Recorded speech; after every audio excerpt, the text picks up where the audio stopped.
Good evening all and welcome to our Q&A session for the month of March. Okay, so what are we going to tackle today? Well, here's the thing. I thought today we could take a little bit of a different kind of approach. Like I said, main thing is, guys, by all means, okay, remember this is a Q&A session, okay? So any questions that come up, anything you're unsure of, and that kind of thing, anything really trading related, you're allowed to ask in these sessions, no matter really what it is and that kind of thing. The main thing is to make sure from my side that you guys understand wholeheartedly what happens when we actually trade or how we go about doing things. More importantly, I need you guys to get the understanding down of this. Okay, that's the big thing for me. It's making sure that if there's any doubt that any of you have got, we tackle it and handle it right here and now. So as the questions come up, by all means use the group chat feature. You can just type it in there and we'll take it from there. Now what I want to do is I want to give you guys a quick rundown platform wise on kind of what to expect and where you'd get what and that type of thing, because I know a lot of you, especially that has just started out now, okay, seem to be having a little bit of difficulty with just running the platform itself. This is probably the best platform to use in my personal opinion, mainly because firstly, it is free. Secondly, you don't pay for a data feed or anything like that. The feed is yours. It gets generated by the broker. The beautiful thing is if you do decide to change brokers from one to the other and that kind of thing, it's going to be the same platform. That's the beauty. Okay. The problem comes where you have to start learning one new platform from another platform when having different types of brokers. So now you've got basically one platform that covers the full Monty in terms of offerings and different broker availability and that type of thing. Okay, so obviously the platform we're talking about then is MetaTrader 4. Okay, now I know it's probably looking a little bit Greek at this point in time with what you're seeing here, but this is what we call a normal price chart. Okay, this is set on here. You can see these little M1, M5, M15, H1, H4, D1, W1. These are all time frames. Okay, so mine is set currently to the daily time frame. This means that every single candle that we're looking at, remember, candle is one bar like this, okay? One of these represents the movement of price for a full day, okay? So that is basically what a candle would do. Now, a candle, we can change the time frame to get a bit of a closer look. So let's say we want to see what happened within this last section, okay, or even in this last candle. Then we'd probably swap it over to a 1 hour chart, okay, so we can see how it started dropping.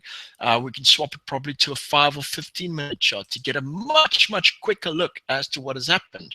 Now, the thing you need to remember is the strategy you're going to build or trade is dependent on the time frame you choose for yourself. So the real question is, which time frame do we choose to trade? That is probably one of the things that most people struggle with in the beginning. Okay.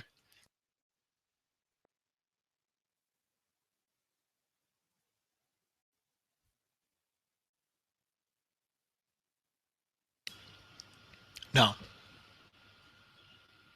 you might be looking at it and you might be thinking, okay, I'd probably want to trade a 5-minute chart because everything's going to happen quicker, But here's the thing, when trading a 5-minute chart, you need to remember a couple of things. I trade 5-minute and 15-minute charts, and I trade intraday. This means I sit almost a full day in trade. Not the full day though, but I do have an intense session for 3 hours from 9 till 12. And then after that's a lot more relaxed because I'm trading mostly 15-minute candles from that point onwards. And then I've obviously got the end of day charts that I'm running as well. A lot more relaxed, only takes 30 minutes a day max. It's actually even faster, only takes you 5 minutes once you know what you need to do, okay? But here's the thing, it comes down to time availability, guys. You need to understand what is your constraints like according to your time availability. And that should help you a lot better in determining which slot you should fit yourself into. Now, if you haven't got a lot of time to give up during the day and you need to develop daily habit or consistency, okay, within your trading, I'd rather recommend going with daily charts, or what we call end of day charts. Okay, it's a full daily candle, and like I said, you only need to check these once a day. That's the beauty of it. So if you're working a 9 to 5, you can kind of set your trade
And it looks like I'm back. Sorry, guys. Had a bit of a problem there. Anyway, get the screen back up. There we go. Right. Like I mentioned, when trading intraday, the big thing that you need to be able to do is understand the fact that you need screen time. You need to be able to view the charts as they are happening, because we're going to manage these trades as they're going. It's all about making sure that we limit our losses and maximize our profits. You're going to notice as well, there's going to be systems that you're going to be trading, and I even trade systems like that, where you'd notice that you lose a lot than what you win actually. But in the end, you actually win, or you profit from those types of trades. That's the big thing that most of you need to understand. to a very, very good point as well. What a lot of people think is that the more often a particular system is correct or right, the better you will do within your trading. No, no, no, no, no, no. Okay, it's a load of bull. It's about one thing and one thing only. It's about profits. That's it. Okay. The only thing a hit rate tells you, in other words, the chances that a system will win, okay, is how emotionally easy the system will be to trade. The higher the hit rate, the easier it is to trade. It's that simple. So obviously, if you're going to trade a system that does not produce a lot of winners, it's going to be mentally difficult to manage a system like that, because you're going to feel like you're riding this emotional roller coaster, making a win, and then all of a sudden all those profits are gone, and now you're going into a dip. What's going on? What's going wrong? You know, and all these things start kind of rolling around in your head, getting you to a point of really wondering, what the heck did I get myself into? And those are some of the little things you need to understand. There's going to be systems that only win 40% of the time or 30% of the time, but they still make money. That's the funny thing, okay? It's about, like I said, profits in the end. How much do we make? Okay, and that's the key ingredient we use to determine whether we're going to be trading a system or not. Not about how often we're correct. I'd recommend starting with something that gives you a good hit rate, because it's just going to be easier kind of entering the market with something like that. But you know, starting off with a system that produces a lot of losers compared to the winners, you know, can sometimes generate a lot more profits than those other systems. So it's almost like a catch-22. And this is why trading on the demo account is so important as well, because you're going to get a feel for the flow of the charts. You're going to get an understanding of what to expect, and it should give you a much better idea and taste as to what you personally as a trader would prefer. Would you be able to manage a high-strung type of system, or would you rather enjoy trading something that is a lot more relaxed for yourself, okay, so that you're on top of the emotions? You're going to notice that as you go along and as you get used to this, the more you do it, the better you get at it. And you start getting to a point where you control the emotions very, very beautifully. Okay. How's it, Bevan? Good to see you on, man. Okay. Now, just to let you know as well, Bevan, if you wanted to, we could probably look at setting up maybe a session, that kind of thing. I'll tackle your email that you sent me yesterday a little bit later this evening. Okay. And I'll get you some answers and that kind of thing on how to use the backtesting product and so forth. Okay. But how have you been finding it so far?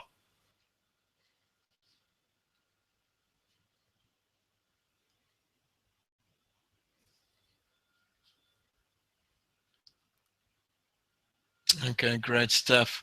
Yeah, it's probably just on the tweaking and that kind of thing that you probably need a little bit of help and so forth. But I'll show you how we go about it and that kind of thing. Okay, so I'll get you with those answers and that kind of thing a little bit later this evening. And if you'd like to, we can arrange for a team viewer session. So I'll just log into your screen and I'll show you. Okay, it's like I'm then basically sitting right next to you. Okay, right. Okay, yeah, the file is tricky to find. I can actually show you now quickly. When you're going to go and try and find the file, that's the thing. Not a lot of people know where it gets placed, okay? The user guide will actually tell you where to go and find it. So just remember to go and check the user guide for the data file. But to go and get it, you actually just go to File at the top here, then you go to Open Data folder. Okay, so it's going to open up the new window. Let me just switch the sharing so that you see the windows that I'm popping open.